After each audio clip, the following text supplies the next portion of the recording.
देखिए 7:30 बज रहे हैं। हम यहाँ पर 2 बजे से मौजूद हैं। 1:30 बजे के करीब ये हमला हुआ था। हिंदुस्तान ने आतंकी ठिकानों पर हमला किया। पाकिस्तान में घुसकर पीओजे के जो है पाकिस्तान ऑक्यूपाइड जम्मू कश्मीर, वहां तो हुआ ही, लेकिन 9 ऐसे ठिकाने चुने गए जिसमें पंजाब प्रांत के भी 2 बहुत महत्वपूर्ण बिंदु थे, जहां पर आतंकी कैंप्स नहीं, आतंकियों के हेडक्वार्टर थे। जैश ए मोहम्मद से लेकर लश्कर तैयबा तक इन सब के ये हेडक्वार्टर हुआ करते थे। इनको निशाना बनाया गया है और ये बहुत ही प्रिसाइज ऑपरेशन था। इसके बाद जब आपने टीवी खोला होगा तो की सीमा है और हम सभी ग्रामीण सेना के साथ कंधे से कंधा मिलाकर लड़ने के लिए तैयार हैं। ये दिन भर सेलिब्रेशन चलेगा आप लोगों? बिल्कुल, एक दूसरे को मिठाई खिलाई जाएगी, ये फटाके फोड़े जाएंगे, ये खुशी का इजहार किया जा रहा है भारत के अंदर। ये जो मोदी जी ने ऐसी जो स्ट्राइक कराई है, ये स्ट्राइक इस तरीके की स्ट्राइक है कि पाकिस्तान उससे बिल्कुल बुखला चुका है और जो हमारे उधर शहीद हुए थे हमारे जो यात्री, उनकी भी आत्मा को शांति मिलेगी। रात को 1 बजे जो पाकिस्तान के 9 जगह पे आतंकी हमला किया है, उनका बहुत ही बढ़िया मुंह तोड़ जवाब दिया है। हम परगवाल तहसील परगवाल से, सेक्टर अखनूर से हम मोदी जी को बहुत ही ज्यादा धन्यवाद बोलना चाहते हैं।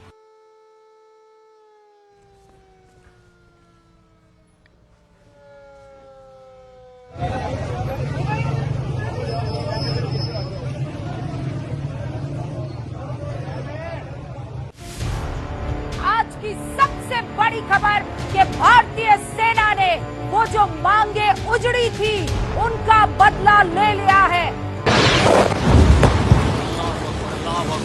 न्यूज़ 18 इंडिया पर हम आपको दे रहे हैं, भारत ने बदला ले लिया है।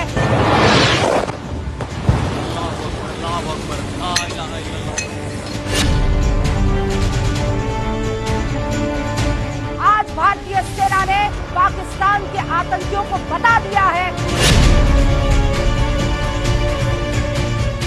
कि हिंदुस्तान का धर्म क्या है।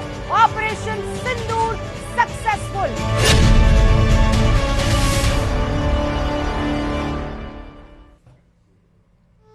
तो ये 9 जगह हमले हुए हैं, 9 जगह आतंकी ठिकाने थे जहां पर जो चिन्हित आतंकी ठिकाने थे उन पर हमला किया है। भारत ने संदेश दिया पूरी दुनिया को कि हमने आतंकियों के ठिकानों पर हमला किया है, जंग नहीं छेड़ी है। पाकिस्तान की आर्मी के, पाकिस्तान की मिलिट्री के किसी इंस्टॉलेशन पर हमला नहीं किया है। ये एक तरह से चैलेंज, एक तरह से चुनौती पाकिस्तान को कि आपने अगर अपनी जमीन पर, और ये 1971 के बाद पहली बार भारत ने पाकिस्तान की जमीन पर हमला किया है क्योंकि उसके पंजाब में हमला किया है, तो आपने अपनी जमीन पर अगर आतंकियों के ठिकाने बनाए हुए हैं तो उनको हम उड़ा देंगे। और ये देखिए कैसे उड़ाएंगे। उरी हमला करोगे तो 11 दिन बाद सर्जिकल स्ट्राइक झेलोगे। पुलवामा हमला करोगे, सुधरोगे नहीं तो 12 दिन बाद एयर स्ट्राइक होगी। और पहलगाम हमला होगा तो दी एंड होगा। ये दी एंड की शुरुआत होगी। 14 दिन बाद ड्रोन स्ट्राइक होती है। अभी 10 बजे सेना की तरफ से प्रेस कॉन्फ्रेंस होगी। ऑपरेशन सिंदूर, जिसे सक्सेसफुल कहा जा रहा है और सक्सेसफुल ऑपरेशन है। बहुत स्विफ्टली, बहुत फ्लॉलेसली और बहुत ही खूबसूरती के साथ यहां इसे अंजाम दिया गया है। और पाकिस्तान के लोग क्या कह रहे हैं, लोग आम पब्लिक क्या कह रही है? उन्होंने तो देखा भावलपुर में हमला हुआ, उन्होंने तो देखा मुरीदके में हमला हुआ। क्या बोल रहे हैं पाकिस्तान के लोग? सामने जो है ना तकरीबन 5-7 गोले बहुत बड़े बड़े आकर ये लगते रहे, बार बार बदलाव इस तरह लगे हैं। तो उसके बाद रात ही लोगों में सब लोगों को उठाया गया कि एरिया खाली किया जाए। अच्छा, तो ये इंडिया की तरफ से जो है फायरिंग हो रही है। हम समामाटी रात को सोए थे तो 12 बजे शदीद फायरिंग की बात आई है। तो हमने देखा तो मस्जिद में ऐलान हो गया, उन्होंने कहा ये एरिया खाली कर दो, तो महफूज मकाम की तरफ मत धकेलो जाओ। हमने कहा निकल बच्चे आगे चलेंगे। ये पाकिस्तानी और इंडिया ने जंग शुरू कर दी है अभी मेरे बहावलपुर सिटी के अंदर। मौलाना मसूद अजहर साहब के जो है मदरसा है उसके ऊपर 4 मिसाइल दागे गए हैं। 4 मिसाइलों के साथ हमला किया गया है मौलाना मसूद अजहर साहब के मदरसे के ऊपर। हम अपनी अफवाज पाकिस्तान के साथ खड़े हैं, लेकिन मेरा सवाल है कि हमारी एजेंसीज कहाँ सोई हुई थी, हमारी अफवाज पाकिस्तान कहाँ सोई हुई थी जब ये हमला हुआ। मुजफ्फराबाद की भी खबर आ रही है कि मुजफ्फराबाद वाली साइड पे भी ये अटैक हुआ है, लेकिन सबसे पहले मेरे बहावलपुर सिटी के अंदर अटैक हुआ है ब्लास्टिक मिसाइल के साथ। उन्होंने हमला किया है मौलाना मसूद अजहर साहब के मदरसे के ऊपर। 4 मिसाइल मारे गए हैं। अभी ये कहना कबल वक्त है कि गोया कितनी सच्चाई है इस खबर के अंदर, किस साइड से ये मिसाइल आए हैं, ये अभी कंफर्म होना बाकी है, लेकिन ये कंफर्म न्यूज है कि उनके मदरसे के ऊपर 4 मिसाइल मारे गए हैं। ये पाकिस्तान के नागरिकों को आप सुन रहे थे। उन्होंने कहा देखिए रात को 12 बजे अचानक फायरिंग शुरू हो गई, फिर धमाका हुआ, फिर मस्जिदों से ऐलान होने लगा कि आप यहां से फौरन निकलिए क्योंकि हिंदुस्तान की तरफ से अटैक हो गया है। और उसके बाद एक और शख्स देखिए वो क्या कहता हुआ नजर आ रहा है कि यहाँ पर मसूद अजहर के जो मदरसे हैं उनको बाकायदा टारगेट किया गया है। और पब्लिक बोल रही है कि हमारी सेना क्या कर रही थी, क्योंकि उनकी सेना ये बार बार कहती रही कि हमारे पास डिफेंस सिस्टम है, वहां से कोई हमला होगा उसको हवा में ही मार कर देंगे, वहां से कोई बम आएगा, कोई मिसाइल आएगी उसको हवा में ही पकड़ लेंगे, वहां से कोई फाइटर जेट आएगा उसको हवा में ही मार गिराएंगे। और ये घुस के उनकी बिल्डिंगें उड़ा दी हैं। मुरीद के में लश्कर तैयबा का हेडक्वार्टर उड़ा दिया है, बहावलपुर में जैश मोहम्मद का हेडक्वार्टर उड़ा दिया है, मुजफ्फराबाद में उनके कैंप उड़ा दिए हैं, कोटली में उनके कैंप उड़ा दिए हैं, सियालकोट के पास उनके कैंप उड़ा दिए हैं। और उनकी सेना कुछ नहीं कर पाई। जो सेना बार बार कह रही थी कि हम मुकाबले के लिए तैयार हैं, किस तरह की तैयारी थी ये पूछ रही है वहां की पब्लिक।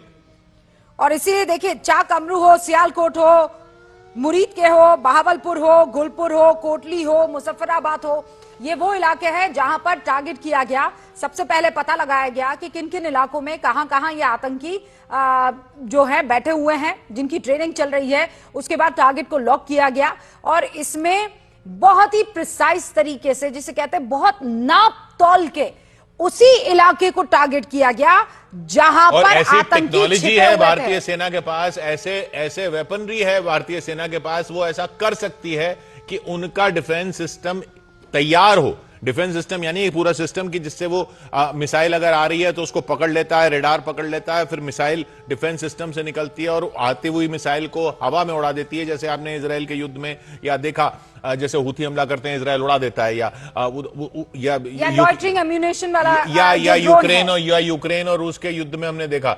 लेकिन यहां इस तरीके से हमला हुआ है कि उनके डिफेंस सिस्टम को पता ही नहीं चला या उसके पास इतना वक्त ही नहीं मिला उसको तैयार होने का। दानवीर, हाउ इज इट पॉसिबल?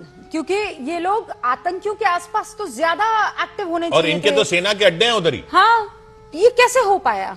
ये इसलिए हो पाया है क्योंकि जो भी वेपन यूज किया होगा, अगर लॉइटरिंग एम्यूनिशन यूज किया होगा, नागास्त्र जिसकी बात कर रहे थे, तो उसका साइज बहुत छोटा होता है, रेडार सिग्नेचर बहुत कम होता है।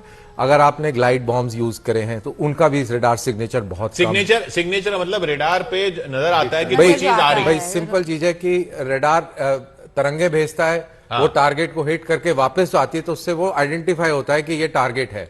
जब वो टारगेट को मिस करके तरंगे आगे निकल जाए, रिफ्लेक्शन ही ना हो, तो आपको कुछ दिखेगा नहीं। हाँ, तो मतलब एक तरह से भाई रेडार किस तरीके से काम करता है कि अगर वो तरंगे भेजता है, लेजर तरंगे भेजता है हवा में और भेजता रहता है कि इधर से लेजर तरंग, इधर से लेजर तरंग। अब ऊपर से कोई फाइटर जेट आ रहा है या कोई बड़ी मिसाइल आ रही है तो लेजर तरंग उससे टकराएगी और वापस आएगी। जो उसकी जो रिफ्लेक्शन है वो रेडार रीड कर लेगा कि ये वापस क्यों आ गई तरंग। अगर वापस आ गई इसका मतलब रास्ते में कुछ है, यानी रास्ते में कुछ ऑब्स्ट्रक्शन है। लेकिन अगर वो इतना छोटा सा हो तो फिर कैसे आएगा? इतना छोटा सा हो कि वो तरंग जा रही है, उसके इधर उधर से निकल रही है, वो तरंग से बचता हुआ इधर उधर आता हुआ घुस जाता है। एब्सोल्युटली, बिल्कुल और सही। इसीलिए वो एक्टिव ही नहीं हो पाया, या एक्टिव होगा भी तो पकड़ में नहीं आ पाया। बिल्कुल नहीं आ पाएगा। और एक्टिव बिल्कुल होगा, पूरा उनका जो रेडार तंत्र होगा पूरी तरह एक्टिव होगा। ये कहना गलत होगा कि वो एक्टिव नहीं होगा, 100% एक्टिव होगा, लेकिन वो उसको इवेड करते हुए निकल गया। ओके, अब कर्नल दानवीर एक बात बताइए आम आदमी के लिए। आम आदमी ने कहा 9 ठिकाने आतंकियों के थे, बालाकोट में भी ऐसा ही हुआ है ना, एयर स्ट्राइक भी ऐसे ही हुई थी। लेकिन पहले मैं लोगों की रिएक्शंस बता देती हूँ और उसके बाद आपसे ये सवाल करूंगी। सुनिए क्या कह रहे हैं। होगी है और एक और भाई है हमारे, उनको भी लगी है यहाँ पे, और बच्चे हैं, बच्चे भी दहशत में है। 5 लोग थे इस घर के अंदर और 5 लोगों को बाहर निकलने का रास्ता नहीं है। पूरा गेट, पूरा मकान टूट गया उनका रास्ता भी नहीं है। मैं आपके माध्यम से डिप्टी कमिश्नर जोरी से यही कहूंगा कि इनको कहीं ना कहीं रेड क्रॉस से जो है इनको एक मकान बना के दिया जाए। ये गरीब लोग हैं यहाँ पे, ये कोई पैसे लोग नहीं है, ये दिहाड़ीदारी मजदूर लोग हैं यहाँ पे। और मैं यही डी साहब को अपील करता हूँ कि इनको कुछ ना कुछ जो रेड क्रॉस से दिया जाए। तो जो सर्जिकल स्ट्राइक हुई है उसको लेके क्या करना है लोगों का? अच्छा किया। देखिए, जिस तरीके से पाकिस्तान ने एक कायराना हरकत की थी, उससे पूरा जम्मू डिवीजन देखा होगा, वो तो हमेशा आतंकवाद के खिलाफ है। पहली बार कश्मीर के अंदर कोई भी बच्चा, कोई भी बहन, कोई भी माँ वहां सोए नहीं, सड़कों पे थे और पाकिस्तान के खिलाफ नारे मार रहे थे। पहली बार जो है कश्मीर भी रोया है इस बार। और लेकिन मैं आपको बताऊं, उस दिन पूरा हिंदुस्तान रोया था और सर्जिकल स्ट्राइक तो होनी ही होनी थी, ये आपको पहले ही पता है, क्योंकि हिंदुस्तान जो है जब तक बदला नहीं लेगा वो पीछे नहीं हटता। और आने वाले टाइम में ये तो एक टेलर था, पिक्चर अभी बाकी है।